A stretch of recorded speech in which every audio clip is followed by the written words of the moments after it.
Pessoal, tudo bem? Aqui quem fala é Vinícius, eu sou assessor do Escritório de Evidências da Secretaria de Educação de São Paulo. E hoje eu estou aqui para apresentar, acho que vocês já devem estar carecas de saber que eu estou aqui para apresentar, mais um seminário do Escritório de Evidências, aqui do Escritório de Evidências, da Secretaria de Educação de São Paulo. É o último seminário do ano e estamos muito felizes de conseguir, nesse ano tão difícil, de alguma forma, trazer cada vez mais evidências, especialistas, pesquisadoras, pesquisadores, especialistas da temática da educação, para falar com vocês, para falar com o servidor público, para falar com o professor, com a professora, com o dirigente, com o coordenador pedagógico, com o servidor da área, de outra área, enfim, e outras pessoas interessadas do tema. A gente fica muito feliz de conseguir fazer ortodoxamente, religiosamente, 39 seminários, se eu não me engano, quase 40 seminários no ano, trazendo a informação, a evidência, a discussão mais avançada, mais recente da temática de pessoas que estudam a educação. Então, eu queria iniciar a minha fala aqui de apresentação simplesmente agradecendo vocês que nos acompanharam o ano inteiro, nos acompanharam um semestre pingado, uma semana quando podia, assistia, ou quem está começando agora. Só gratidão, agradecimento, porque sem o engajamento, sem a interação de vocês, com certeza o seminário não iria para frente. Então, muito obrigado. Bom, acho que, novamente, vocês devem estar carecas de saber, o Escritório de Evidências ele é um departamento, não vou dizer novo, mas começou esse ano, ele é da CITEM, da Coordenadoria de Informação, Tecnologia, Matrícula, Evidência, Matrícula e Matrícula, e começou esse ano como uma forma de transformar a cultura da administração pública para uma cultura que tome decisões baseadas em evidências. O que é muito bacana. E uma das nossas ações, como vocês devem saber, é o seminário. O seminário que semanalmente trazemos pesquisadoras, pesquisadores e especialistas do tema para conversar um pouco com vocês. E o seminário é uma forma de estreitar a relação entre a pessoa que produz o conteúdo, produz a evidência, produz o conhecimento, e que muitas vezes fica com esse conhecimento fechado, em um grupo fechado, reservado. Fazer esse estreitamento da relação do meio de campo com o servidor público, que formula e implementa a política pública, e cada vez mais a gente possa trazer evidências na hora de tomar alguma decisão. E hoje, o nosso último seminário do ano, 39º, se eu não me engano, não vai ser diferente. A gente vai seguir os mesmos esquemas que a gente vem seguindo, que é a professora Dani, ela vai conversar um pouco com vocês sobre educação inclusiva, sobre educação bilíngue, português Libras, sobre educação para surdos, vai conversar e vai falar mais ou menos 50 minutos, uma hora, e depois a gente pode parte para a interação, parte para uma conversa bacana. E vocês podem incluir os seus comentários, as suas perguntas, os seus receios, anseios. Vocês podem escrever, eu vou pedir para a Mel colocar aqui, a produtora, colocar na tela de vocês, o link de interação. E eu vou pedir para vocês anotarem esse link para, no momento em que surgiu algum comentário, surgiu alguma pergunta, vocês inscrevem.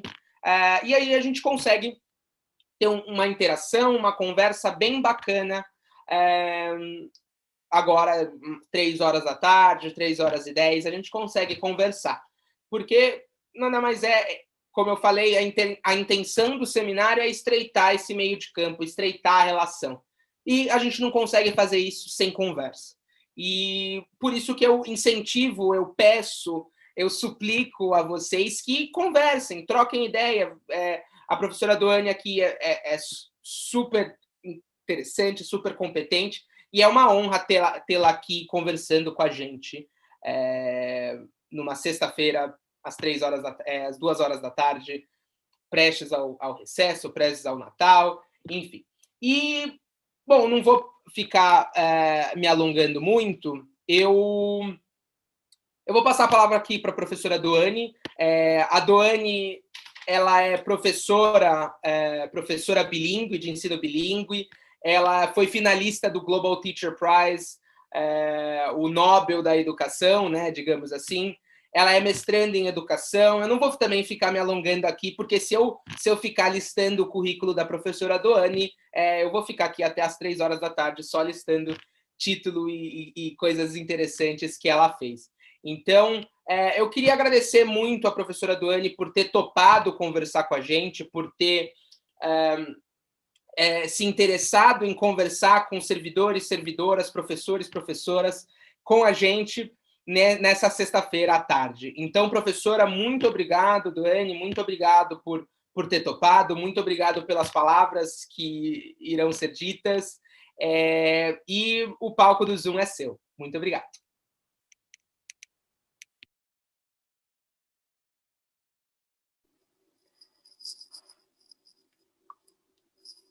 Me escutam? Me ouvem? Ótimo. Ai, obrigada, querido. Obrigada aí por essa introdução linda. É um prazer estar aqui, né? Poder falar um pouquinho aí da minha trajetória profissional, algo que eu amo tanto, né? E adoro falar sobre isso. E um prazer mesmo. Obrigada pelo convite mais uma vez. Para você que está aí do outro lado, tudo lindo? Obrigada por assistir e vamos bater papo, né? Vamos interagir. Adoro essa palavra. Aproveitando desse momento, se a gente puder quebrar um pouquinho o protocolo, eu gostaria, né, se for possível aí com o pessoal técnico, de que a gente consiga já, conforme as perguntas forem surgindo, vocês já podem me interromper na fala e aí eu respondo às pessoas que estão perguntando, pode ser? Para não ficar tudo lá para o final? Assim fica mais cara de bate-papo, tá? Se for possível, eu fico feliz. Senão, a gente vai do jeito que tinha combinado mesmo, né? Eu que quebrei o protocolo todinho.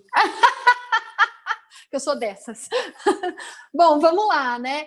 Eu gosto de falar do começo, né? Como que eu entrei na educação de surdos? As pessoas perguntam muito isso, né? Ai, Doane, você tem algum parente surdo? Né? E não tenho nenhum parente surdo. Eu confesso que eu não ficaria triste não se eu tivesse, seria bom para eu poder aprender ainda mais, né, sobre a cultura surda, sobre a língua de sinais, mas não tenho não.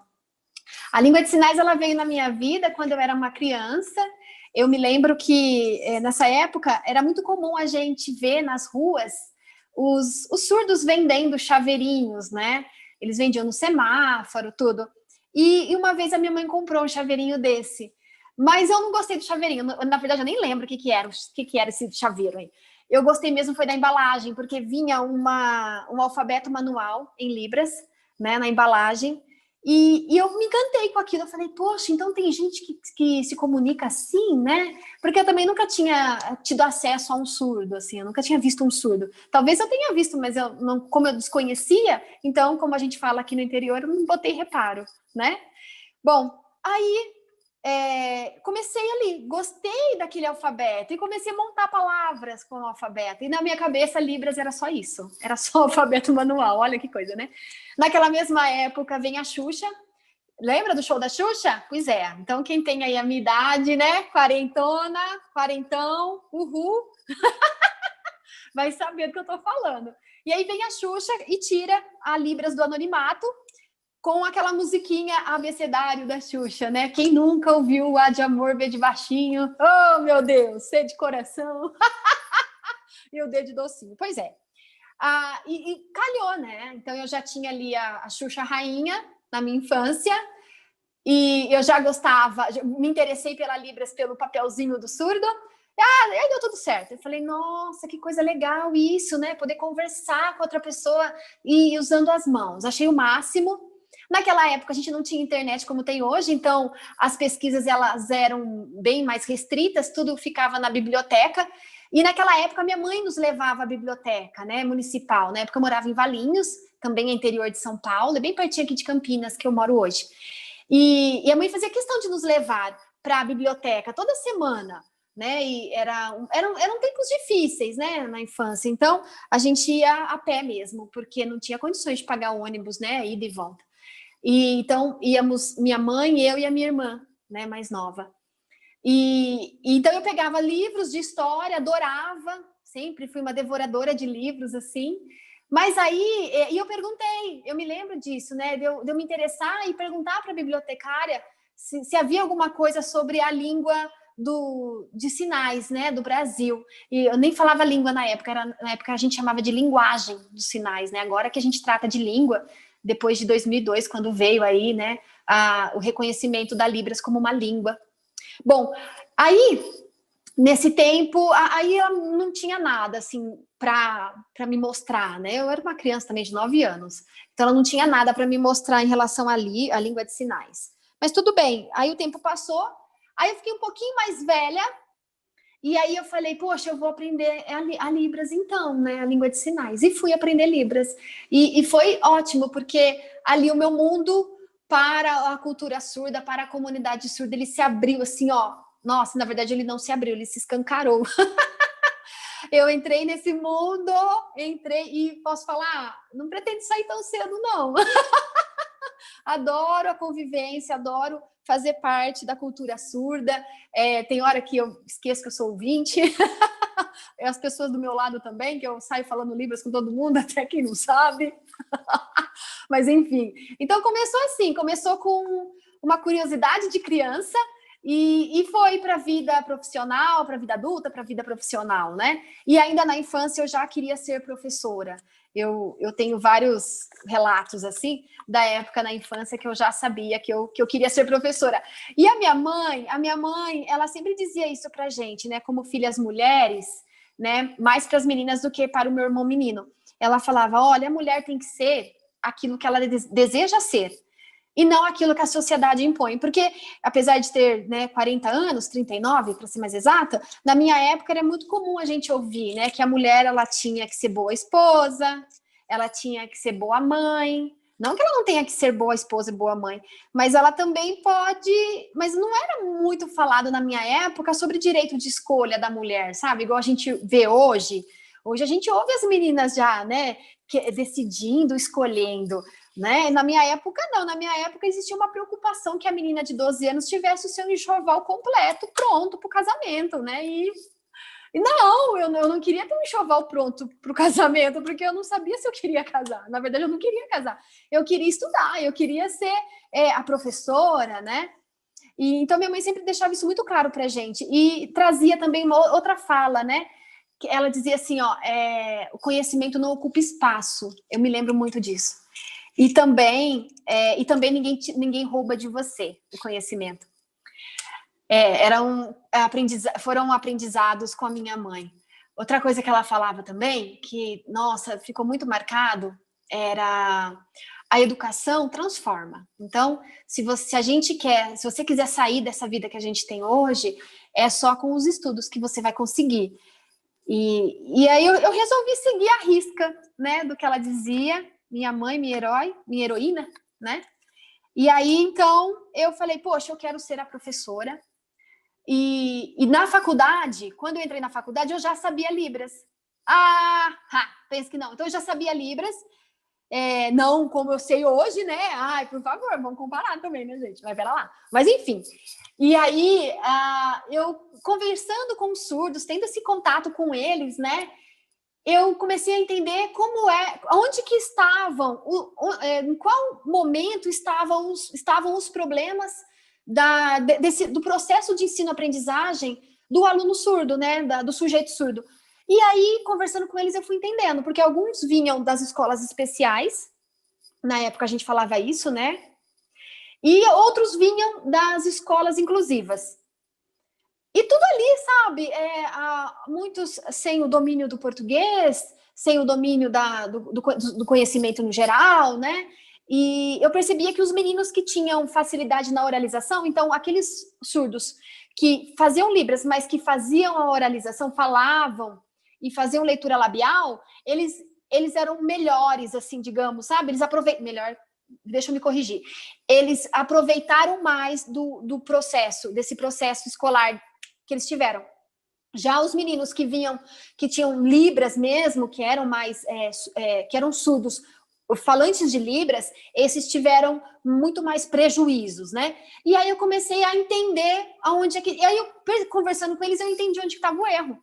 E não que o erro era deles, de não ter aprendido. O erro estava na forma como era oferecido, e posso dizer, ainda é oferecido, o ensino para esse público. Falei, puxa vida, mas então se eu tenho Libras e eu gosto tanto de estar entre eles, por que não? Aí, já no primeiro semestre da faculdade, eu já fui para o lado do que a gente chamava de educação especial na minha época. E assim que eu terminei a faculdade, eu já fui trilhando esse caminho. Então, hoje são 5 pós-graduações, formada 4. Estou terminando uma aqui, que é de tecnologia por conta do canal Sala 8. Ai, como ser uma professora no mundo virtual, né? Eu não sabia disso, eu tive que aprender na raça. Aí eu falei, bom, então agora eu vou... Aliás, quem que não teve que aprender na raça, né? Todo mundo com a pandemia. Mas o meu aconteceu um pouco antes, né? 3 anos atrás. E aí eu falei, não, então eu preciso de uma pós-graduação para eu me aprofundar nesse conteúdo aí, nesse mundo da tecnologia, do ensino pela tecnologia.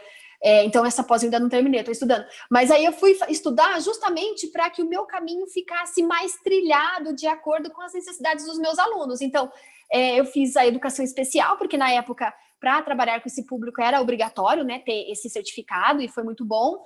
Depois eu fiz um curso, uma pós-graduação em Libras, mas por quê? Porque eu sabia Libras, mas eu não tinha certificação. Naquela época, não tinha certificado, assim. Depois que veio, né, o ProLibras, que é a proficiência em Libras, aí vieram as pós-graduações, aí começou a pipocar no Brasil todo, hoje está mais acessível, que bom, mas a gente precisa rever algumas coisas também nessas pós-graduações aí, bom, outro assunto.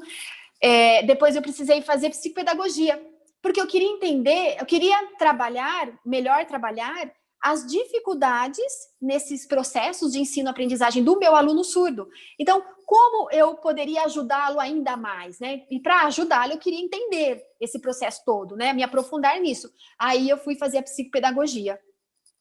Na psicopedagogia ali e tal, depois eu comecei a perceber que é do Sala 8 também, tem tudo a ver, que é a nossa falta de material bilíngue, né, voltado para o público surdo, principalmente as crianças pequenas, né, a gente não tem material aí para o público surdo. E aí eu falei, poxa vida, então eu fui lá fazer uma pós-graduação para desenvolvimento de material bilíngue. Falei, poxa, então, aí logo depois, o Sala 8 tem 3 anos, depois de um tempo já com a pós e vivenciando todos os desafios da escola, eu falei, poxa, tá na hora, então, já que eu não tenho, já que esse material bilíngue não chega até mim, então vou eu fazer esse material bilíngue. E aí vem, então, o canal Sala 8, que está hoje no YouTube e no Facebook. E no Instagram tem também algumas coisas que eu posto lá, mas o canal mesmo para as aulas e as atividades, tanto o YouTube como o Facebook, né? Então, é mais ou menos assim essa minha trajetória, né? Eu contei aí, resumido, né? Não pode estender muito, porque tem muita coisa para falar. Como que é? O lado da minha mãe é mineiro, gente. Pensa no ser que fala, né? Que é mineiro, quando pega para bater papo. E o lado do meu pai é italiano. Ou raça que fala também, não é? Aí juntou tudo aqui.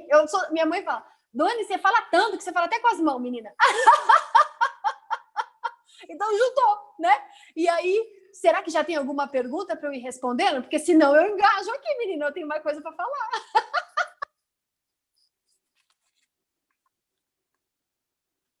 Espera que eu tava no mudo, né? Em 10 meses de pandemia ainda fica no mudo. Acontece, quem nunca, né? Acho que tem chegaram 3 perguntas, né? 2 perguntas são bastante similares. Uma é do Jorge Paulo, que agradeceu você pela presença, e a pergunta é: como eu posso incluir essa educação inclusiva em minha sala de aula? E a pergunta da Lana quais são os principais desafios para os professores incluírem pessoas surdas em uma sala de aula com pessoas ouvintes? Legal, vamos lá. Obrigada, meninos, menina, os dois aí que fizeram as perguntas, obrigada. Vamos entrar nos assuntos assim bem polêmicos? Vamos pôr lenha na fogueira? Adoro! como professora, e falando para professores, eu acho que é o nosso momento de expor algumas falhas nesses processos inclusivos aí que a gente está vivendo, né? Claro que se a gente compara a forma como era ofertado, né, esses processos antes com o agora, nossa, estamos bem, mas estamos no ideal? É claro que não. E como professor é aquela raça que não desiste nunca, né? É persistente, estamos nós aqui buscando, sim, esse ideal, né? Esse ideal que acompanhe toda essa evolução social também, porque a escola não pode ser algo desmembrado da sociedade, pelo contrário, tem que estar ali, né? Afinal de contas, uma faz parte da outra. Bom, no caso da inclusão dos surdos, eu vou ser bem específica nessa área na qual eu sou especializada, né? Bom, a gente vê, é muito comum a gente falar assim, né? A inclusão, todo mundo junto na sala. Eu só queria entender quem que acha que estar junto no mesmo ambiente significa estar incluído. Eu não sei de onde que alguém tirou isso, né? Eu, como professora de sala de aula, eu não entendo por que alguém fala que o fato de estar dividindo o mesmo espaço físico já é inclusão. Não, não é inclusão. Isso não é inclusão de jeito nenhum, né? Isso aí é você dividir espaço. É igual todo mundo dentro de um ônibus. Tá todo mundo ali dividindo o mesmo ônibus. Mas não tem interação, não tem troca, não tem aprendizados ali, né? Então, a gente não pode denominar que todo mundo junto significa inclusão. E, gente, é só a minha opinião, tá? Humilde opinião de uma professora do interior. Não, não quer dizer que seja a mesma opinião que dos demais, tá bom? Eu, apesar de falar em nome da comunidade surda neste momento, né? Por estar aqui falando com vocês, não significa que seja a opinião de todos. Mas é só mesmo sobre a minha experiência e vivência. Aí você pensa, né? Poxa, então você coloca um aluno surdo com todo mundo ouvinte, né? E ninguém fala com essa criança, ninguém interage com essa criança, né? E como é que eu considero isso uma inclusão efetiva? Só quem fala com a criança é o intérprete ou um professor que saiba Libras, né? Então, poxa, mas que inclusão é essa se a minha criança ela não tem a oportunidade de aprender com os amiguinhos? Que inclusão é essa se a minha criança não interage com outros, né? Então, um exemplo que a pandemia trouxe muito claro, essa questão da importância da interação e da comunicação. Hoje, nesse instante, eu estou em Campinas, interior de São Paulo, vocês estão aí, cada um na sua cidade, né? O Vinícius aqui do outro lado. E a gente está interagindo, né? Nós estamos interagindo, vocês perguntam, eu respondo. E por quê? Porque nós temos as ferramentas adequadas. Então, nós temos a internet, nós temos aí os aparelhos, celulares, enfim, e falamos a mesma língua. É esse ponto que a gente precisa entender. Nós falamos a mesma língua. Porque se eu estivesse aqui falando em russo, eu acredito que vocês também não estariam incluídos, né? Vocês não estariam aproveitando deste momento. A não ser que tenha um ou outro aí que fale russo. Eu não falo russo, mas se eu falasse, como é que eu faria aqui essa live aqui com vocês, nesse seminário, falando como que vocês entenderiam se fosse uma outra língua. Então, é preciso que a gente tenha alguns pontos a ser discutidos, né? E é preciso, sim, trazer visibilidade para esses pontos. Então, por exemplo, outra coisa, né? A inclusão dos deficientes. Pera lá, né? Calma aí. Quando eu tenho uma sala de aula, eu estou lá na escola, a gente sabe que a escola, segundo a nossa carta maior, né, que é a Constituição, ela já é a escola para todos. Então, eu como professora, eu tenho a minha obrigação, a minha função de incluir todos, né, independente de laudos. Então, assim, eu não vejo o meu aluno, o laudo do meu aluno, eu vejo a minha criança, né? Por quê? Por que isso é importante, gente? Vou entrar no assunto. Porque assim, eu tenho alunos surdos, que são filhos de surdos, que têm uma realidade sociocultural, socioeconômica tranquila. Então, são crianças que vivenciam, que têm casas com condições assim habitáveis, viajam, vão a teatros, enfim, tem uma vida cultural, social muito tranquila. E da mesma maneira que eu tenho crianças que não têm laudo, ou seja, não são surdos, e vivem em área de risco, e vivem à margem dessa sociedade cultural que a gente coloca, né? Então, são crianças que têm atraso linguístico, porque não conversam com adultos, mesmo sendo ouvintes. são crianças que não têm acesso a bens culturais, então são crianças que têm uma questão sociocultural, econômica, dizendo, tão precária que elas, no seu desenvolvimento escolar, elas acabam sendo mais inclusão do que as crianças que têm laudo. Então, essas crianças, elas precisam muito mais de mim, né, do que as crianças que têm a surdez, né? Então, assim, a questão social, ela é tão mais grave em relação a ofertar para as crianças na sala de aula que a própria criança com deficiência. Né? Então, assim, eu não gosto de ver o laudo da criança, eu gosto de ver o sujeito. Então, ali, hoje, né, na sala do 3º ano que eu dou aula, são 9 alunos surdos. Ah, todos são surdos. Não, eles são surdos, gente, mas cada um tem a sua especificidade. E é nessa especificidade que eu tento fazer a minha aula, né? Então, sabe aquilo da gente atender na exclusividade o coletivo, sabe? Aí você fala, mas Doane, como é que a gente atende na exclusividade com uma sala de 40? Poxa, então tá errado o número 40 e não o atendimento exclusivo, sabe? O errado aí, o equívoco nessa sala de aula não é você atender no exclusivo, mas é a quantidade de alunos. Então tá errado isso. E não é porque naquela sala tem uma criança com laudo que essa sala tem que ser menos numerosa. Não, todas as salas têm que ser menos numerosas para que nós, professores, possamos atender bem de pertinho a nossa criança. Então, por exemplo, lá na sala, eu gosto de falar exemplos reais que eu vivo lá, tá, gente? São coisas minhas, se vocês não entenderem, depois a gente retoma, tá?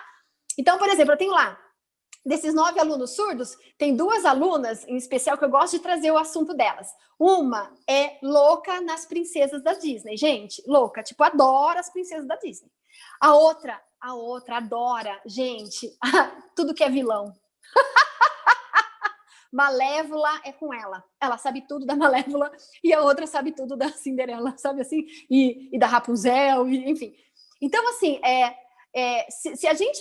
Quando eu consigo, né, e eu busco conseguir sempre trazer o mundo deles para minha sala de aula, a aula ela fica mais prazerosa, ela fica com aquele gostinho, eles querendo voltar no dia seguinte. E é esse sorriso que eu quero que eles tenham quando eles falam tchau para mim e vão lá e sobem as escadas para pegar a perua e ir embora. Então, é esse, sabe? Esse sorriso do tipo, amanhã tem mais. E saber que eles não faltam, porque realmente eles querem estar na escola. Então, esse quero mais, né? E como isso? Eu costumo dizer que para a sala de aula vão 2 Doanes. A Doane adulta, professora formada, cheia das teorias que aprendeu lá com o Piaget, com o Vygotsky, amo o Vygotsky, e com todo mundo. E a Doane criança. A Doane criança, ela vai comigo, né? A Doane criança, ela vai porque eu penso como que eu, criança, gostaria de estar ali naquele momento, naquele ambiente, como eu queria que fosse a minha escola, a escola das crianças. E é uma maneira... Tem dado certo, viu, gente? Porque quando a gente deixa a nossa criança fluir, fica tão mais fácil. Posso falar? Fica fácil, fica leve, fica gostoso, sem, claro, ter a responsabilidade e a obrigação da Doane adulta, né? Mas é bom para a criança também. Então ali ela se encaixa, ela se enquadra, ela convive de verdade, sabe? Então é muito bom quando a gente pode oferecer uma aula para a criança e que ela se sinta bem, ela se sinta acolhida, ela se sinta representada, né? E então essa questão da inclusão são vários pontos que a gente precisa sim discutir e sem máscara, sabe, gente? Sem romantismo, porque você, professor, sabe o que é a inclusão quando ela não tem uma rede de apoio, né? É muito comum a gente ouvir esses relatos dos professores. Poxa, eu faço o meu melhor para o meu aluno, né? Para os alunos ali, mas eu precisaria de uma rede de apoio, eu precisaria que essa família participasse mais, eu precisaria de uma psicóloga, de uma fono, de uma TO, né? E a gente não tem. Nem todo mundo, nem sempre a gente tem. Às vezes a gente não tem. E como é difícil fazer a inclusão quando a gente não tem uma rede de apoio. E ainda assim a gente insiste. Mas não dá para a gente romantizar a inclusão do tipo, o professor é super-herói e ele consegue tudo. Sim, somos super-heróis, sim. A gente consegue muita coisa.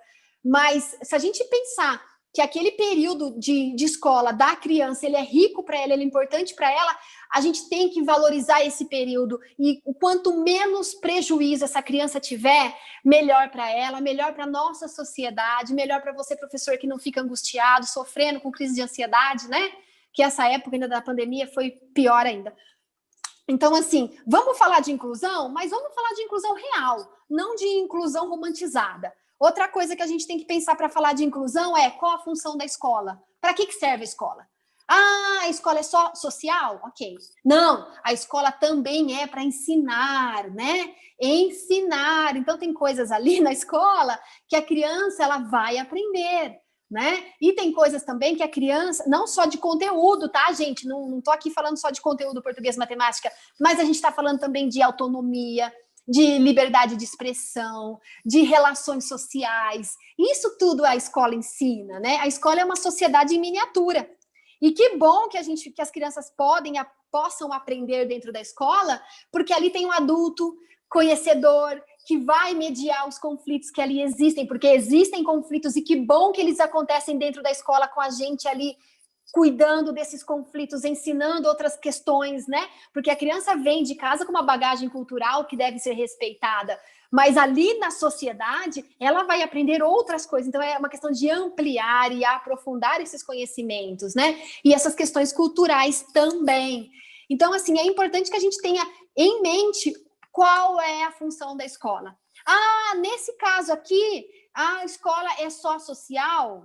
Ok, então o atendimento será voltado para o social, né? Não. Nesse caso aqui, a criança, o atendimento é social, mas também é focando os aprendizados dos conteúdos, né? Português, matemática, lá.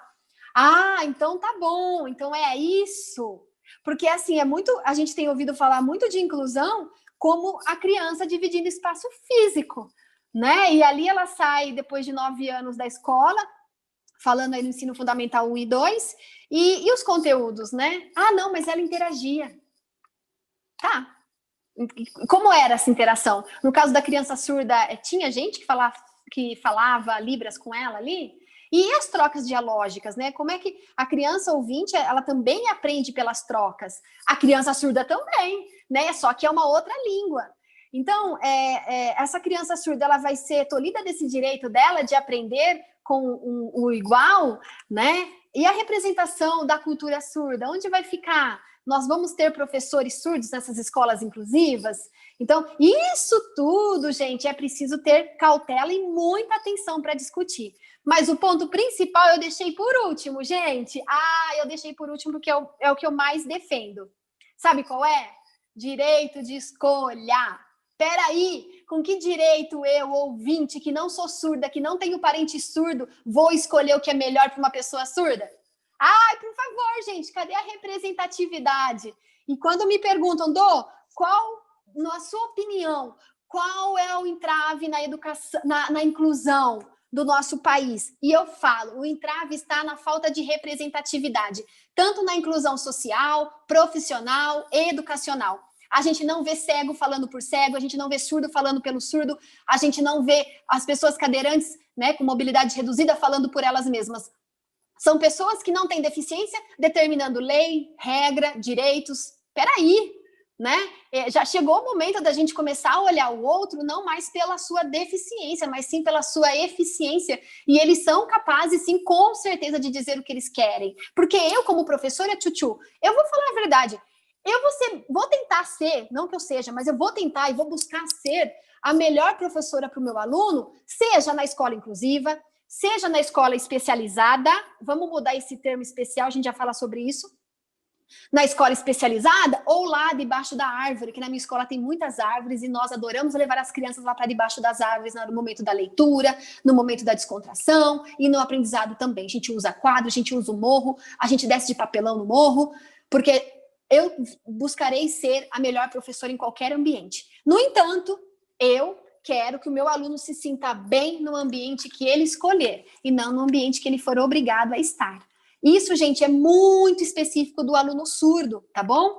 Claro que temos as outras condições, né? e aí eu acho que nem é deficiência, porque tudo a gente tem que ser visto no ser humano como um sujeito completo, então é preciso olhar com atenção. Mas vamos falar do... Então, eu deixei por último essa questão da representatividade, né? Mas aí, vamos fazer um ganchinho aqui e falar dessa questão da professora especial, do aluno especial, do curso Educação Especial. Gente, a gente tem que tomar cuidado com as palavras que a gente usa, né? E no nosso país, a palavra especial, ela tem algumas conotações muito fofas. Ah, ela é linda. Mas ela não significa especializada. Então, gente, acho que está na hora da gente trocar o termo, né? Eu, Doane, eu não sou uma professora de educação especial. Não que a minha mãe não me ache especial, minha mãe me acha especial, né? E às vezes eu me acho especial também, mas na maioria das vezes não. Então, eu não sou uma professora especial, eu não estudei tanto, eu não participei de tantos congressos, eu não aprendi tanto com os meus alunos e já não ensinei tanto para ser uma professora especial. Eu sou uma professora especializada e a minha especialidade é a surdez neste momento.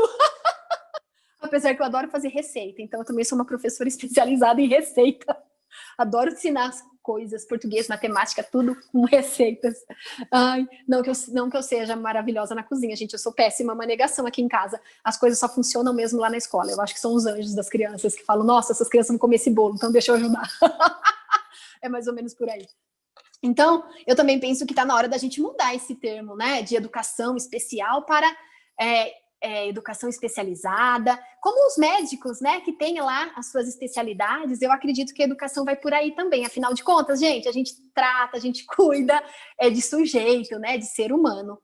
E sobre a inclusão, então é isso, Tchutchu. Será que eu respondi a pergunta? Nossa, eu viajei aqui, né, falei tanta coisa. Não, claro, acho que essas são as melhores respostas, né? Não é?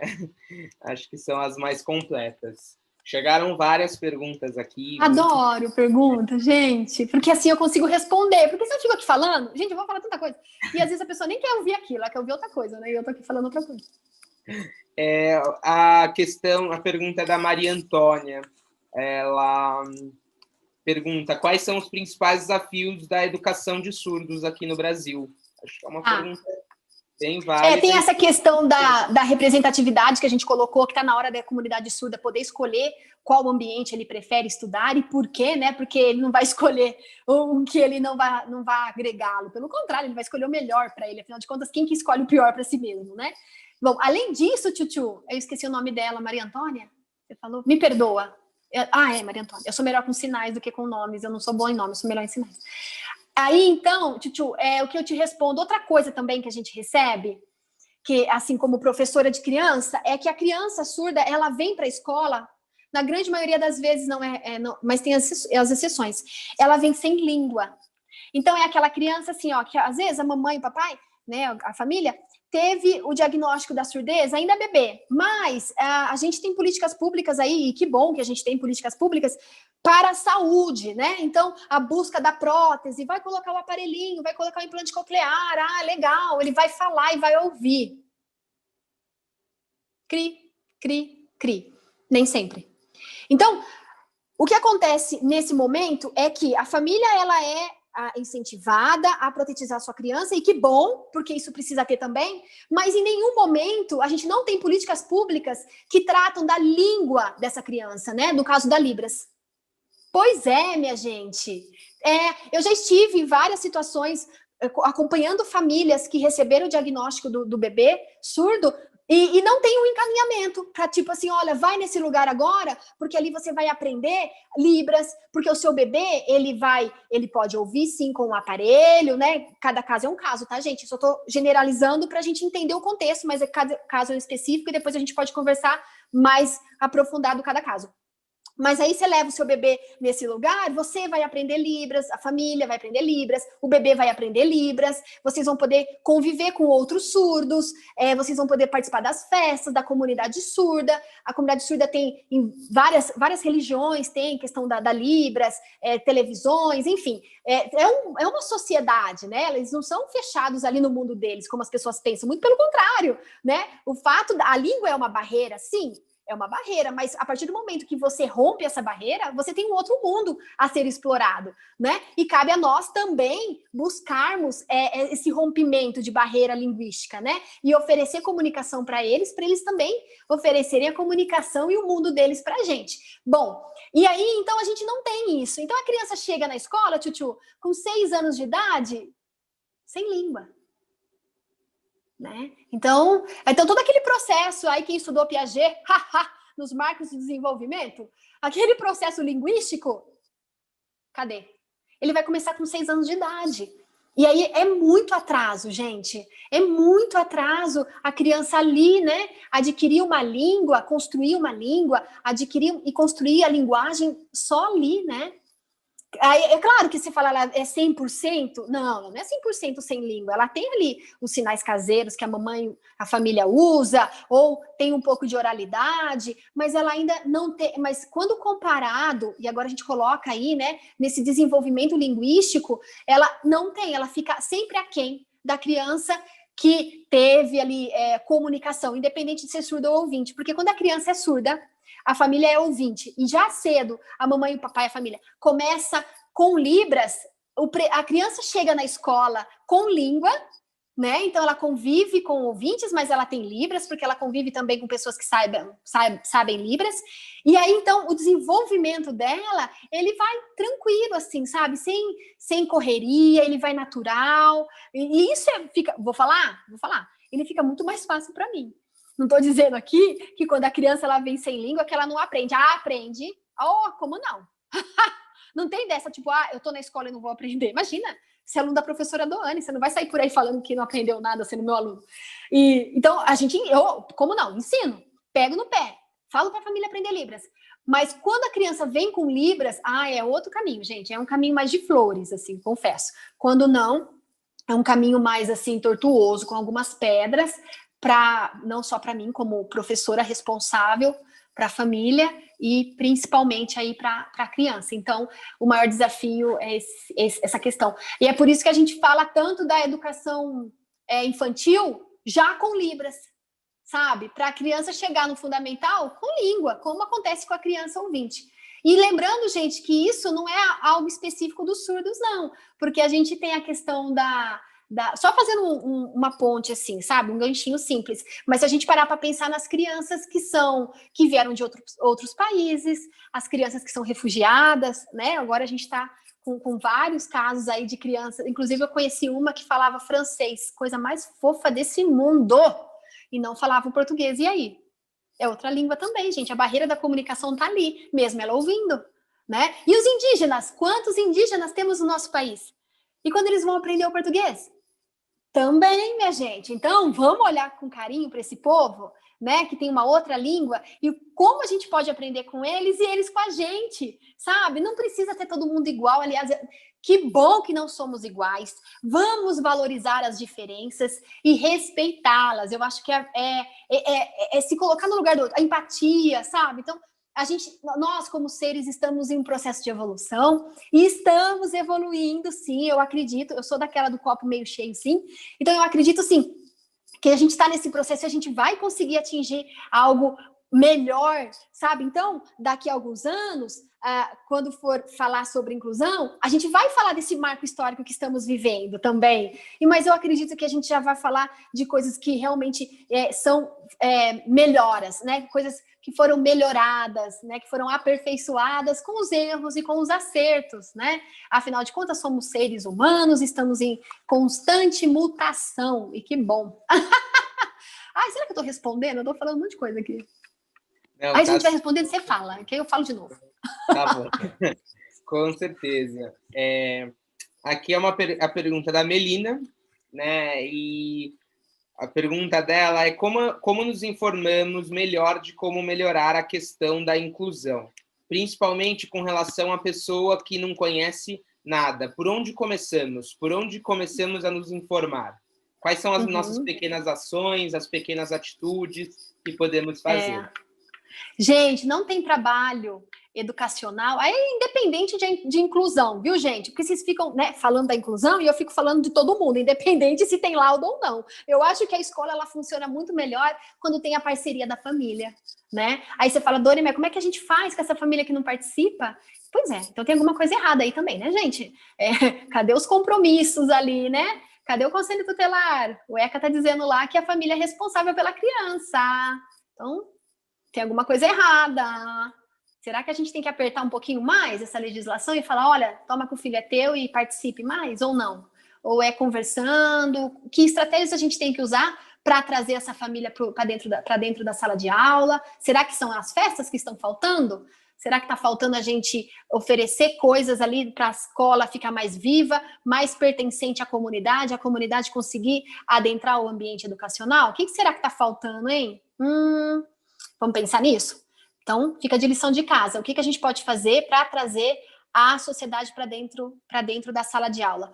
Ainda assim, a parceria com a família é fundamental, mas também, gente, a parceria com as instituições que as crianças é atendida. Então, no caso das crianças que têm laudo, agora específico no caso deles, tá? Por exemplo, o surdo, claro que eu tenho que fazer reunião com a dona Fono, como não? A Fono que atende meu aluno, com certeza eu tenho que fazer. Com a psicopedagoga que ele passa, com a psicóloga que ele frequenta, que a mamãe às vezes acaba frequentando também, o papai, depende. Então, claro que eu tenho que fazer reunião com esse povo, e esse povo tem que fazer reunião comigo, eu tenho que mandar laudos, relatórios, eles também têm que me enviar relatórios, tem que ser estreito essa convivência. Você fala assim, uma reunião no começo do ano, mas no final, tudo bem, mas é preciso que a gente converse nesse meio tempo aí, que é só um ano inteiro. Né? Então não adianta fazer a reunião em janeiro, lá em fevereiro, e depois a outra em dezembro, novembro. E só. Não, nesse meio tempo eu preciso conversar. E quando eu percebo que o meu aluno ele está mais arredio, ele está mais agressivo, eu tenho que entrar em contato com as outras profissionais que o atendem e perguntar, poxa, ele está assim também aí ou é só aqui, hein? Porque se for só aqui, eu sei que o problema é aqui. Se for aí, o problema está onde? A gente tem que ajudar essa criança a entender o que ela está passando, o que ela está vivendo, né? Porque a criança, ela não tem a cabeça e o discernimento do adulto. Eu me lembro, eu vou contar uma história, acho que cabe. Na primeira série, adoro falar essa história. Na primeira série, gente, posso falar? Eu era a melhor aluna, não, né? Porque também é se achar, né? Mas tudo bem. Eu alfabetizei muito rápido na primeira série. Nossa, era com a tia Sidney. Adorava a tia Sidney.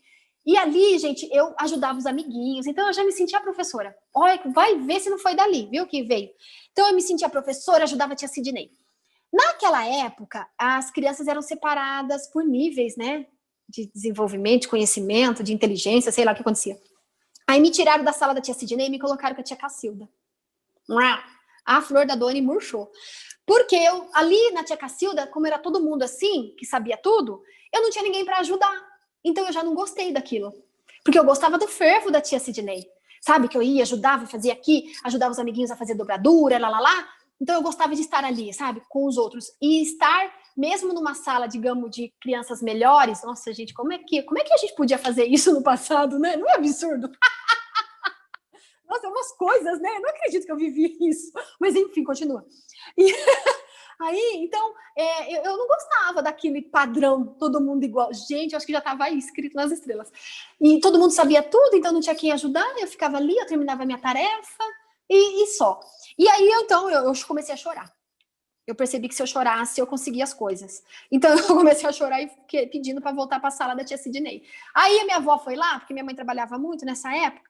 A minha avó foi lá e falou, a Doni tem que voltar para a tia Sidney. Aí, me voltaram para a tia Sidney e eu fiquei feliz da vida. Eu falei, poxa, que legal, voltei para a tia Sidney e continuei sendo a ajudante da professora também da Vatrela. Já era. Na segunda série, gente, aquela super Doane que ajudava todo mundo, pois é, os pais da Doane separaram, né? Meu papai e minha mamãe separaram. E eu, Doane, criança, não soube lidar com aquilo. Não soube. E aí, tio, escola pra mim. Então eu perdi, eu não morava mais, a minha casa era outra, eu não tinha mais o meu pai, a minha mãe precisou trabalhar ainda mais para poder cuidar de 3 crianças, enfim, a minha vida virou. Eu, criança, não soube lidar com isso, e eu não tinha um laudo, né, gente? Eu não tenho um laudo. Né? Então, eu sou aquela criança que nem na educação inclusiva teria um atendimento diferenciado, porque eu não tenho um laudo. Mas eu tinha uma questão emocional muito forte que eu não soube lidar, e aí, então, eu reprovo a segunda série. Mas, assim, não que seja... então a Doni está falando que ela não deveriam ter reprovado. Não é isso. Mas eu merecia, como criança, ter tido um atendimento, um olhar, enquanto criança, que estava passando por uma situação e que eu não conseguia lidar com aquilo. E que aquilo estava se influenciando negativamente o meu rendimento escolar. Sabe? Aquele, de novo, olhar a criança, olhar o sujeito, não olhar o laudo, olhar o aluno, sabe? Aquele brasileirinho que está sentado ali na tua frente, né? Poxa, então aí também entra a questão da empatia e o atendimento na exclusividade, mesmo no coletivo. Bom, reprovei a segunda série. Então, quando a gente fala de inclusão, eu gosto de inclusão, gente, mas a de todos, não só a do laudo, sabe? Assim, que a gente possa olhar essa criança como um ser que está ali. E aí você fala, como é que a gente faz isso? Então, para as crianças que têm laudo, isso que eu comentei com vocês, né? Isso é importante, você está sempre em contato com essas pessoas. É claro que uma rede de apoio ali é fundamental. No caso das crianças que precisam de cuidadores, eles têm que existir no ambiente escolar, sim, porque eles têm questões... Todo mundo tem a questão fisiológica, a necessidade da água, do banheiro, então é preciso que eles sejam atendidos nessa sua necessidade, sim. Lembrando que, gente, investimento em educação não é jogar dinheiro fora, né? Quando a gente tem uma educação de qualidade, a gente tem uma sociedade melhor. Então, só isso... Só essa pequena chave que a gente tem que mudar, né? Então, investir, sim, nessa rede de apoio, ela é fundamental. E você, professor, sempre buscar, né? Buscar dentro da área da educação, né? Às vezes você gosta mais de uma coisa, gosta mais de outra, mas buscar sempre aí um aperfeiçoamento, uma formação continuada. Cada hora eles mudam os termos, né? Eu nem sei se eu estou falando os termos certos, mas o último que falaram foi reciclagem. Eu achei meio pesado falar reciclagem, porque fica uma coisa de lixo, alguma coisa assim, né? Então, aí começaram a falar formação continuada, então vamos usar esse nome aí. Mas vocês entenderam o que eu quis dizer, né? É a gente não parar no tempo também, a gente se dar esse direito de aprender sempre, né? Porque uma vez professor, sempre estudante. Adoro isso aí. Uma vez professor, sempre estudante. Gente, eu vou anotar isso, porque é a primeira vez que eu falo, eu gostei disso aí, eu vou usar em algum lugar ainda. Então é isso, gente, eu acho que eu já respondi, senão eu vou começar a falar besteira.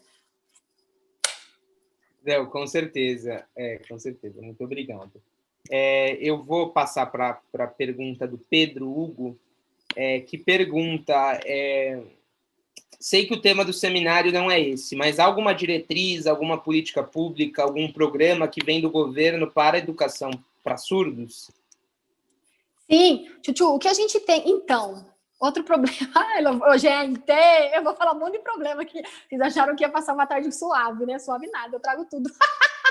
Então, por conta do mestrado, eu tive que estudar muito, que estudar as políticas públicas do nosso país, até porque eu fiz uma comparação com o Uruguai, que tem uma outra forma de ver a educação de surdos, né? Lá, a educação de surdos, ela não é em escola inclusiva, é em escola especializada. E por quê? Porque eles acreditam que o sujeito surdo, ele vai se incluir de verdade numa sociedade se ele tiver conhecimento. Então, é pelo conhecimento que ele se inclui, e não dividindo espaço físico. Gente, é outra pegada, é outra proposta, é uma outra cultura, né? Tudo vamos respeitar lá e também respeitar as nossas especificidades aqui, porque a gente é bem grandão, eles são bem pequenininhos e tem isso também, né? A questão do território. Tudo influencia, viu, gente? Na educação, tudo influencia. Uma agulha influencia. Aí, então, a gente tem, sim, políticas públicas que falam da educação de surdos. O problema, Pedro, né? O que acontece, Chuchu? Ninguém se fala, mas não determina. Sabe quando a gente falou, mas não falou nada? Pois é. Dá uma olhada lá nos documentos. Só para ter uma comparação, mais ou menos, no Brasil nós temos em torno de 70 documentos que falam sobre educação no geral, assim, da pessoa com deficiência. E no Uruguai a gente tem tipo 7. Sabe assim? O problema dos nossos documentos é que eles falam, mas não falam muito. Então lá fala, prioritariamente para o surdo, a escola inclusiva, a escola bilíngue, a sala bilíngue.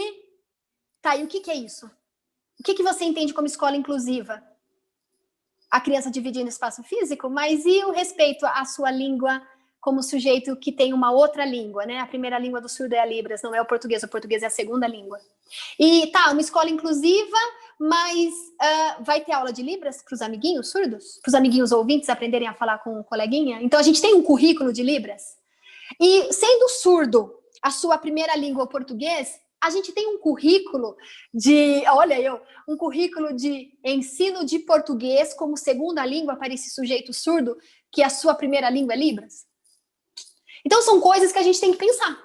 E que nós ainda não temos tudo isso pronto, né? A política da linguística em relação ao surdo, ela está vindo aí. A gente tem várias legislações que tratam da questão educacional do surdo, mas elas não explicam como. Elas falam que pode ser assim ou assado, mas elas não falam o que é esse assado. E aí, nós temos mais de 5.000 municípios no nosso país. Você imagina o fuá que é isso.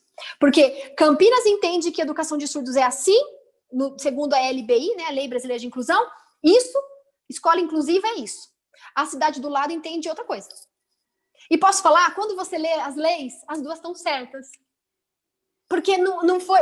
Posso falar uma coisa aqui? Não parece que não foi feito por gente que realmente entende e que precisaria lá estar explicadinho.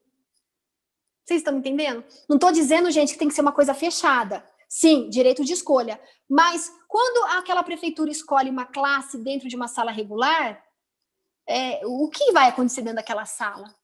Não tem uma legislação que aponte, sabe?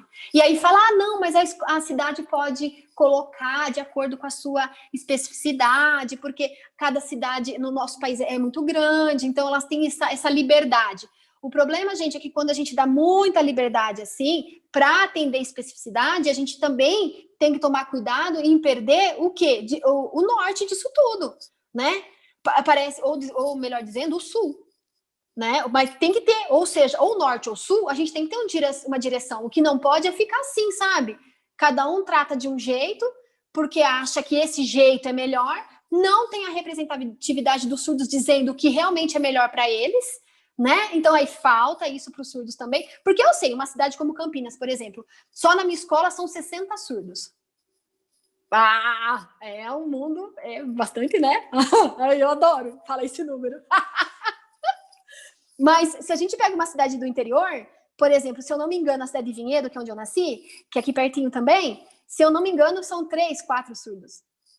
Né? Aí você fala, mas vai montar uma escola para 3, 4 crianças? Peraí, mas e as salas? Né? E as salas que atendem as pessoas surdas respeitando os seus direitos linguísticos? Né? Então, tudo isso a gente precisa ver. Mas é preciso ter na legislação o que é cada coisa, para que o surdo possa escolher com clareza saber o que ele está escolhendo, sabe? Tipo isso. Então, eu sinto esses entraves nas políticas, assim, nas legislações educacionais que a gente tem, sim, precisava ser revisto isso tudo, viu, Tchutchu? E posso falar, daquele tanto que tem lá, 2, 3 resolveriam o nosso problema, nem precisava ter tudo aquilo. Porque uma fala, a outra fala o que falou, e fala o que não falou, e ninguém entende nada. Você pega aqueles documentos para estudar. Gente, eu fiquei louca no mestrado e revoltada. Eu falava, nossa, se eu tivesse com essa pessoa que escreveu isso, se fosse eu, poxa, ela teve esse poder, né, de fazer alguma coisa e ficou nisso, nessa patinação, assim, fica patinando as coisas, sabe? Queria eu ter tido a oportunidade de passar essa caneta aqui, você ia ver o negócio funcionar e ir para frente, porque parece que a coisa não anda, sabe? Fica igual aqueles ratinhos dentro da roda e não vai o negócio. Será que eu respondi? Claro. Com certeza. Tá? Todos esses desafios na hora de formulador de políticas públicas, como fazer essa inclusão, educação para surdos, etc. Parece que faz para o mundo à parte, assim. A gente que está no chão da escola, como a gente fala, que está ali, a gente não é consultado de uma certa maneira. E quando é consultado, não são levadas em consideração as nossas colocações. E muito menos ainda do público em questão, né? Onde já se viu política pública ser feita por ouvinte. Gente, tem que ser, no caso dos surdos, né? Teria que ter sido feita por um surdo. Né? E os cegos e a representação dos autistas aí, puxa vida, por que a gente se acha tão bom assim a ponto de escolher o que é melhor pro outro? Que isso, tá muito errado. Só um adendo, antes de passar para as próximas perguntas, chegaram alguns comentários aqui, 3, para ser mais específico. sobre a falta de janela de Libras e legenda. Eu peço desculpas, foi uma falha nossa, na verdade, não conseguimos colocar a janela de Libras. O que eu prometo a vocês, né, pode me cobrar depois, é que quando a gente subir o vídeo, né, esse seminário está sendo gravado, todos os nossos seminários, os nossos 39 seminários foram gravados, e quando eu subir no nosso portal, no YouTube, vai ter o espaço para legenda, e 2, a gente vai colocar as Libras aqui, principalmente para esse vídeo. Eu peço desculpas, minhas sinceras desculpas, mas a gente não conseguiu, senão não ia conseguir fazer o próprio seminário, tá bom? Então... Mas é assim, né? A gente erra aqui, acerta ali e vai construindo. O que não pode é errar aqui e continuar errando, né? Com certeza. Então, vocês vão ter acesso a esse vídeo uma vez que a gente subir o seminário, com a legenda e a janela de Libras, tá bom? Então, vou seguir aqui, peço desculpas por esse equívoco. Eu tenho a pergunta da Ana Lúcia Cândido, novamente, sempre engajada e interagindo com os nossos seminários. Boa tarde, Doane, parabéns pelo seu trabalho, a sua energia é contagiante. Como a escola pode trabalhar com a questão da inserção da criança surda nos primeiros anos do ensino fundamental? Obrigado. Oi, Ana, obrigada pela pergunta. Energia contagiante, coitado do meu marido, se ele ouvir isso. Porque essa energia aqui, assim, ó, tem o dia inteiro, né? Robson, o nome dele é Robson. Robson, me ajuda aqui. Eu quero fazer as crianças em tamanho real para a Feira de Ciências. Ele fala, lá vou eu, com a maquininha de cola quente. Vou cortar EVA, é tipo isso. Bom, então, a inclusão do aluno surdo no ensino, nos primeiros anos, né, do ensino fundamental, é bem a minha praia, Tchutchu, é isso aí que eu gosto. Eu também, eu gosto, assim, eu já dei aula no ensino superior, muitos anos, foi bom, né, foi legal. A aula para os adolescentes também eu gosto, mas o que eu gosto mesmo, posso falar? Ai, gente, a alfabetização, letramento, uhul! Eu até me empolgo. Essa faixa etária, gente, não tem, é a melhor do mundo. Posso falar? É a melhor. E aí você vê a criança que chega lá, malemar escrevendo o nome, no final do ano ela tá te mandando mensagem de texto no celular. Nossa! Isso para mim é a realização profissional. Quando eu abro o Zap e tem uma mensagem de texto de algum aluno surdo, assim, falo, mano, olha isso, que gracinha, entendeu a função social da escrita, tá utilizando com prazer, porque sabe que vai ser respondido, mano, isso aí para mim é tudo.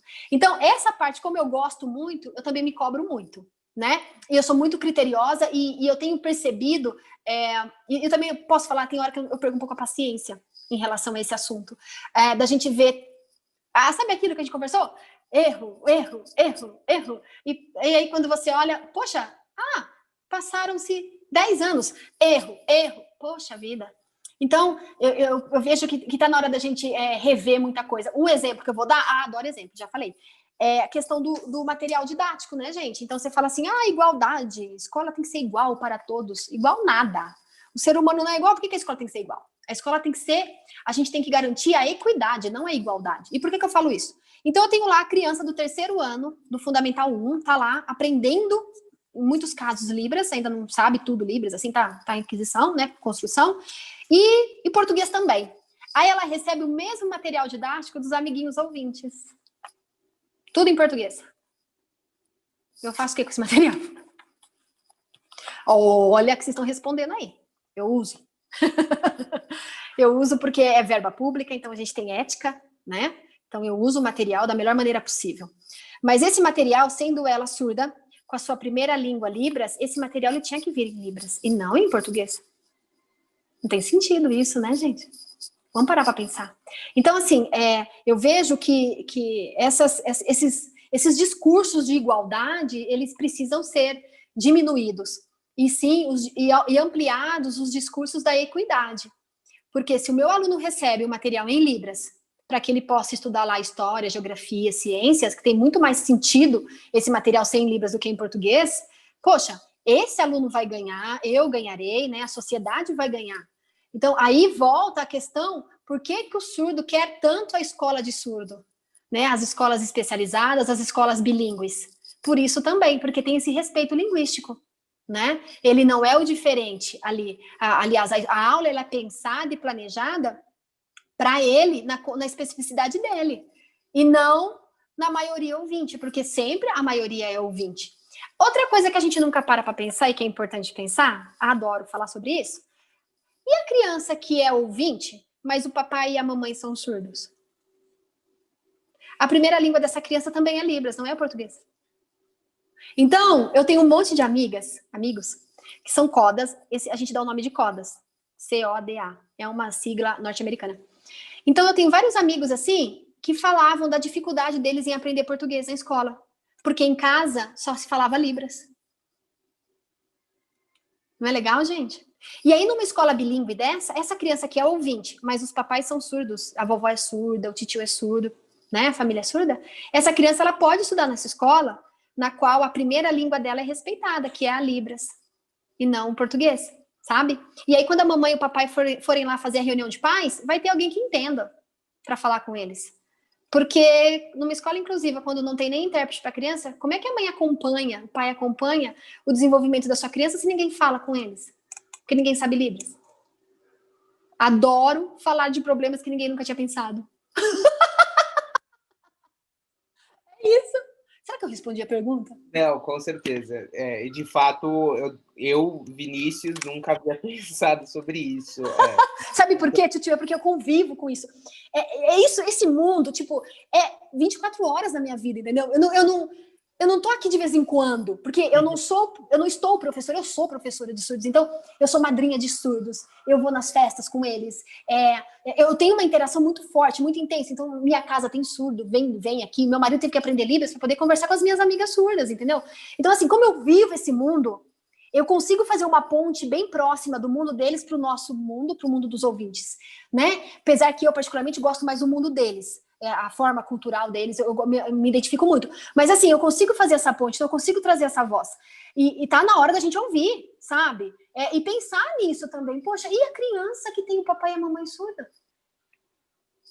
E quando a criança tem o papai e a mamãe surdo, e aí no final do ano é uma festa, tio, porque já aconteceu isso, e eu fui na escola, e a criança começa a cantar em português.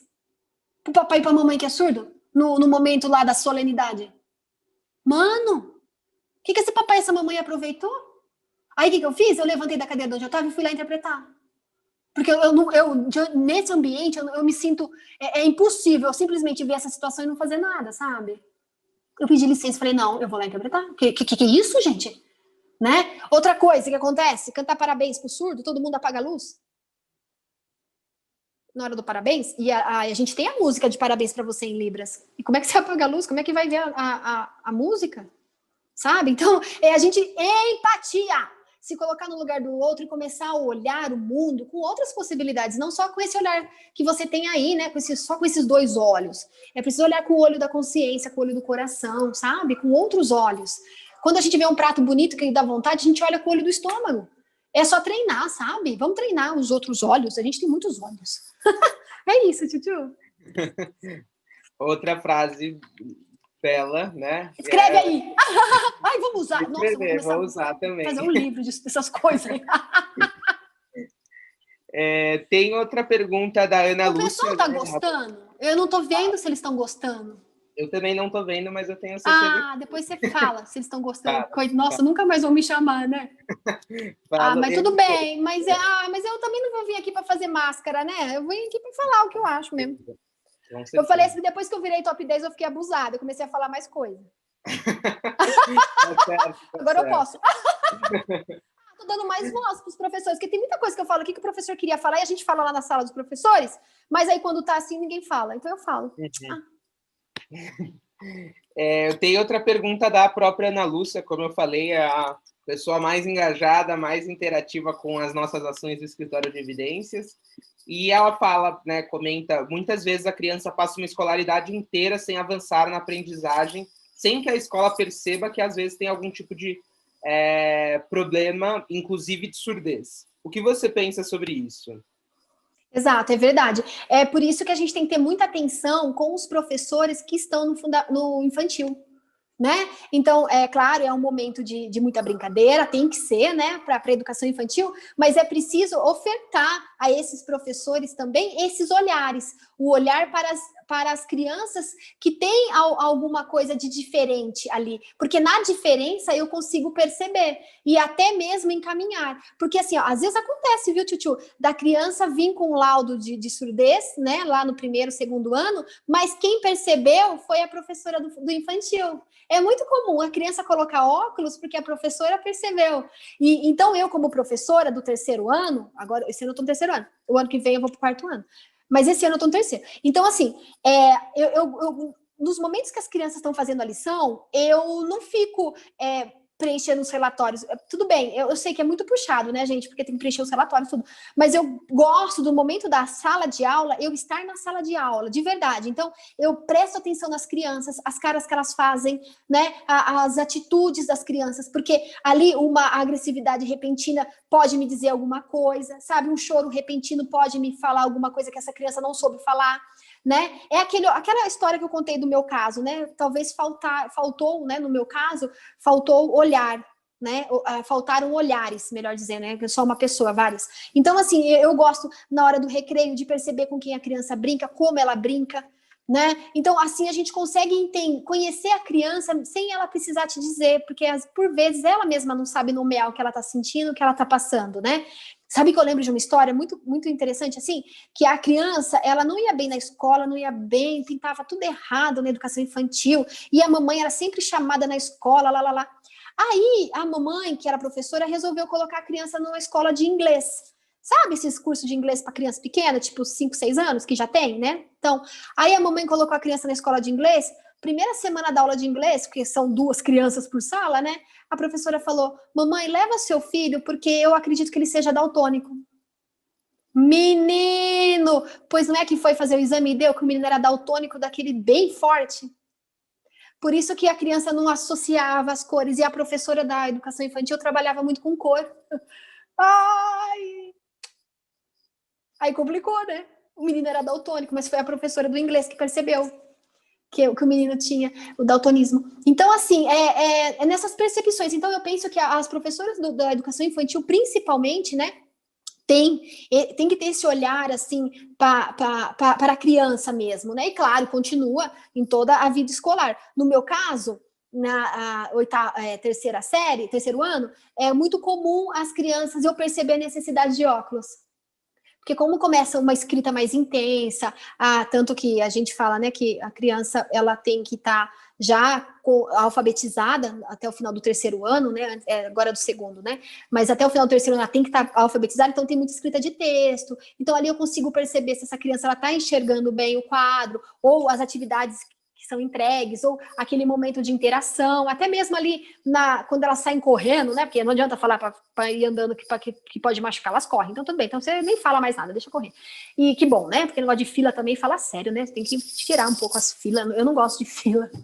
Enfim. E aí, então, quando as crianças sobem na árvore, né? Que eu fico lá embaixo segurando, falando, Senhor Jesus, segura aqui também, me ajuda, porque elas subiram tudo na árvore, né? E eu deixo subir na árvore. Eu já aviso as mães, olha, vão subir na árvore de tal para colher amora, manda uma outra roupa, porque vai sujar, e a amora mancha, enfim.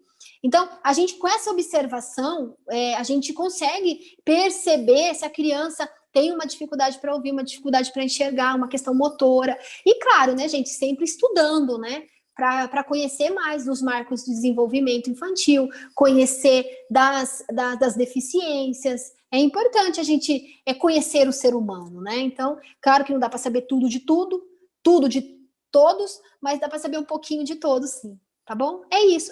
E seria bom mais formações, né, sobre isso, mais roda de conversa, mas lembrei o nome, estudo de caso, era essa palavra que eu queria encontrar. Estudo de caso, né? Que as professoras possam ter momentos de falar sobre os casos que elas têm na sala de aula, e que esse número seja de alunos em sala, ele possa ser reduzido, né? De novo, a questão da exclusividade.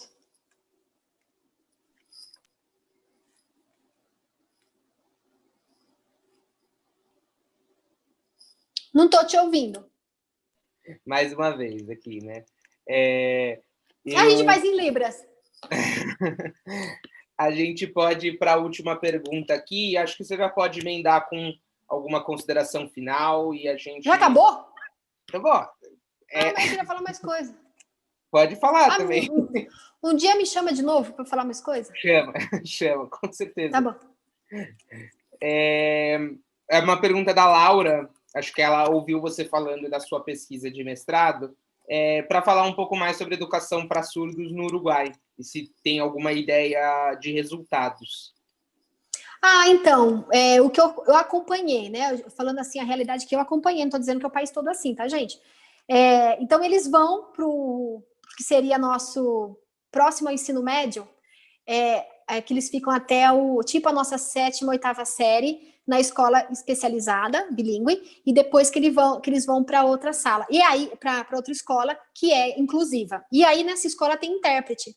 Como eles dominam a Libras, eles têm fluência na língua, eles, né, cresceram dentro da língua de sinais uruguaia, quando eles vão para o intérprete, são intérpretes top, assim, profissionais, assim, que sabem Libras de verdade, né, até mesmo para poder acompanhar a fala desses alunos que sabem realmente Libras, né, porque também acontece no Brasil, né, às vezes na sala de aula tem um intérprete, mas a própria criança não sabe Libras, então acontece também, e a criança não, o adolescente. Então, quando eles vão para o ensino inclusivo, eles já são maiores, eles se identificam surdos, eles já têm a cultura e o modelo e a identidade deles como surdos, então eles vão preparados para uma sala sabendo que tudo bem ser o diferente. E geralmente eles não ficam sozinhos, sempre tem mais que um surdo para que eles possam continuar trocando a língua, né? Que é super importante para o ser humano, né? As interações. O que faz a inclusão, gente, não é dividir espaço, e sim as interações comunicativas, sabe? É isso que faz inclusão. Então, eles já vão lá com uma outra cabeça, uma outra consciência, né? Eles vão para essa escola. E ali eles conseguem acompanhar o conteúdo todo. Porque a diferença das escolas especiais brasileiras daquela época, que algumas foram fechadas, né? A grande maioria foram fechadas, para escola bilíngue especializada é justamente isso. As escolas especiais, eu tive a oportunidade de conhecê-las, né? Não cheguei a trabalhar, mas na minha época de faculdade fiz estágios. O que acontecia assim, nas escolas especiais não havia um currículo como existe nas escolas inclusivas, sabe? Olha, tem que ter aula disso, disso, disso, a criança tem que sair daqui aprendendo isso, isso, isso, as provas são assim, assim, assim, como é a escola. Então, era algo mais assim, tipo, põe ele lá na escola especial, lá ele vai pintar, recortar, colar, lá ele vai aprender um ofício. Então, essa pegada de escola, de aprender, ensinar, não era tão exigida nessas escolas especiais. Todas, claro que não, estou falando da minha realidade. Então, e nessas escolas do Uruguai, não, é o mesmo currículo, titio, você tem que seguir, tem até avaliação externa, do mesmo jeito que tem na escola da prefeitura, do estado, é a mesma coisa, é só que é uma escola ali para aquele público, então tem inclusive professores surdos, o que é legal também, porque você já traz um modelo, né, uma referência para esse surdo se tornar um professor, né, ele tem um campo aberto ali para ele no mercado de trabalho, enfim, então são escolas com grade curricular, com disciplinas, tudo certinho, assim, sabe, com horário, e aí a criança e o adolescente, eles vão e estudam, tudo certinho. Então, essa é a diferença, sabe, de escola especial brasileira e escola especializada bilíngue uruguaia. Esse foi o ponto principal, mas o que eu falei anteriormente, que é a questão da concepção de inclusão, que é divergente, diferente da nossa, que é o principal para eles. Na cultura deles, inclusão não é dividir espaço físico, inclusão é ter conhecimento para se incluir socialmente. E esse ter conhecimento não é só a criança com deficiência, não, é qualquer criança. Então, eu ensino para que ele tenha conhecimento e com esse conhecimento ele consiga se incluir na sociedade. É uma outra pegada, né? Muito diferente da nossa proposta, que é todo mundo junto. Né? Nossa, se você tiver oportunidade, dá uma pesquisada nas escolas do Uruguai, na internet eles são muito ativos, viu? É uma comunidade bem forte mesmo.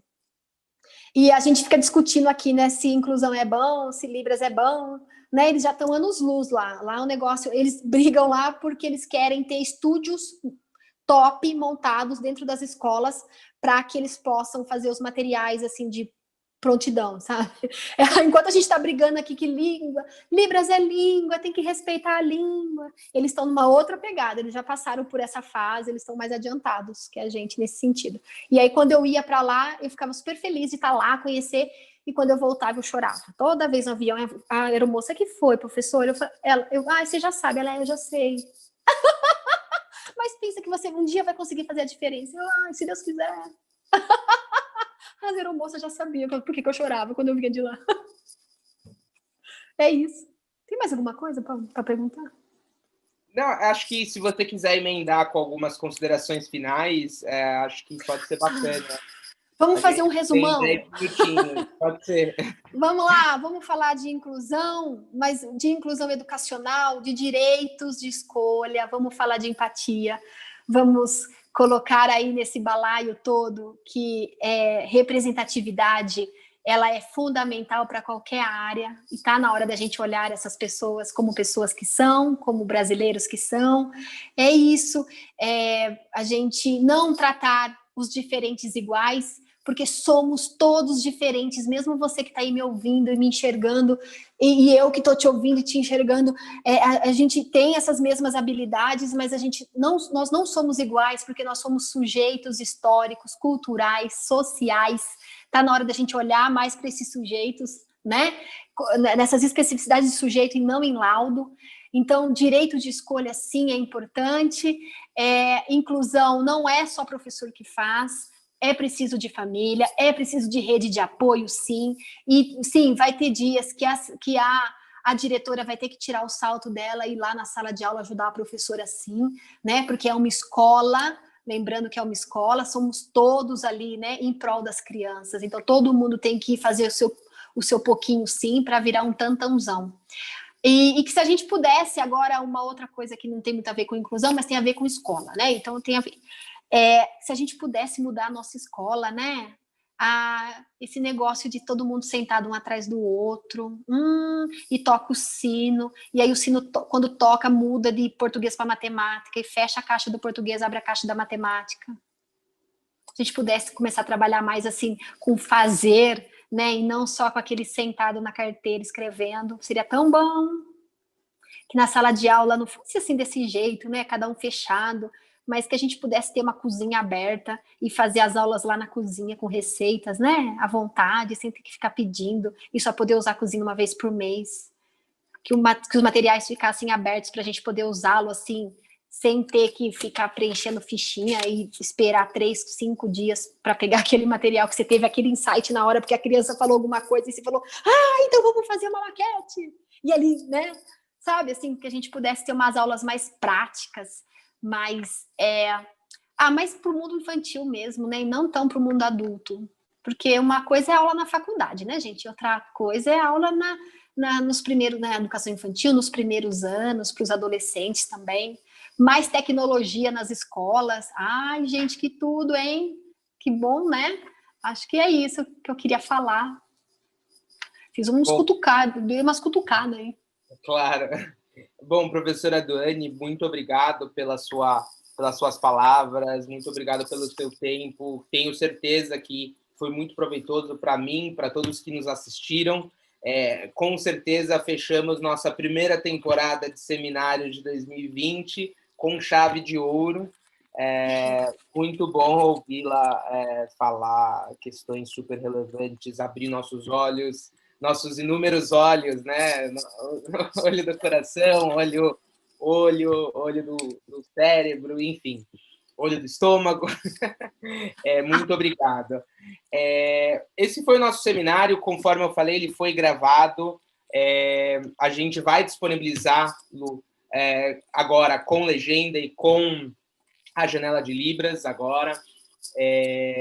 Vai ser muito interessante e peço desculpas novamente de que não foi possível colocá-lo agora ao vivo, mas teremos o seminário com janela de Libras, tá bom? Então, queria agradecer a todas e todos que nos acompanharam, seja hoje, seja nos outros seminários do mês passado, da semana passada, do 3, 4 meses atrás.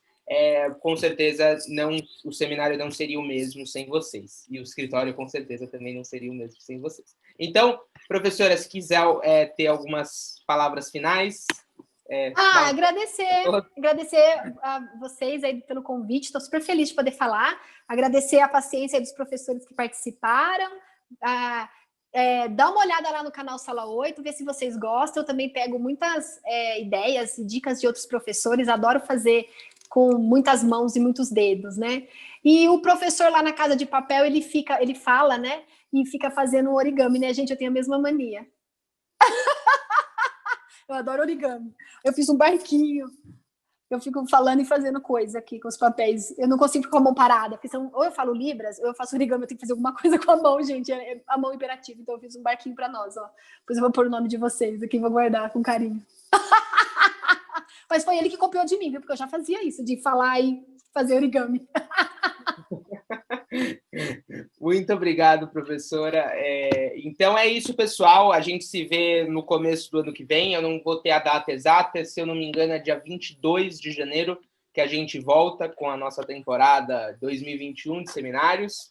É isso, pessoal. Um Feliz Natal para quem comemora, um Feliz Ano Novo e que a gente tenha muita saúde, muito amor, muita paz e muita educação, empatia para o ano que virá. Então, muito obrigado e tchau, tchau.